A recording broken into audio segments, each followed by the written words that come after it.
আমার নাম মোহাম্মদ আলী আসগর তর্জন। আমি ইন্টার কমপ্লিট করেছি আলিফ সুবহান চৌধুরী গভর্নমেন্ট কলেজ থেকে এবং আমি ব্যাচেলর করার জন্য আমি মালয়েশিয়াতে যাচ্ছি। আমি লিঙ্কন ইউনিভার্সিটিতে bachelor of nursing science honours এই সাবজেক্টে অ্যাপ্লাই করেছি। আমার ইনটেক সেপ্টেম্বর 2024। আলহামদুলিল্লাহ আমি আজকে আমার ভিসা হাতে পেয়েছি। আমি মালয়েশিয়া চুজ করেছি কারণ এশিয়ার মধ্যে Malaysia good quality provide education. এশিয়ার মধ্যে মালয়েশিয়াকে এডুকেশন হাবও বলা হয়ে থাকে। মালয়েশিয়ার living cost and tuition fees affordable for me. আমি মালয়েশিয়াতে পড়াশোনা যাওয়ার জন্য বিভিন্ন সাইট আমি ঘাটাঘাটি করছিলাম।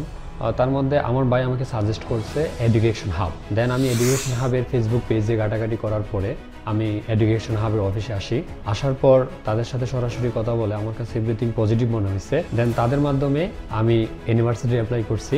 অ্যাপ্লাই করার পর 20 থেকে 25 দিনের মধ্যেই আমার হাতে ভিসা চলে আসছে। সব কিছু মিলে আলহামদুলিল্লাহ। প্রথমত আমি ধন্যবাদ জানাই এডুকেশন হাবকে। ভিসা একদম শুরু থেকে একদম শেষ পর্যন্ত তারা অনেক হেল্প করছে আমাকে। তারাই সব কিছু মেনটেন করছে এবং তারা যথেষ্ট পরিমাণে সাপোর্ট দিচ্ছে। তো আমি চাইবো অবশ্যই তাদের সাথে যোগাযোগ করবেন, আপনাদেরকে তারা ভালো সার্ভিস দেওয়ার চেষ্টা করবে ইনশাআল্লাহ।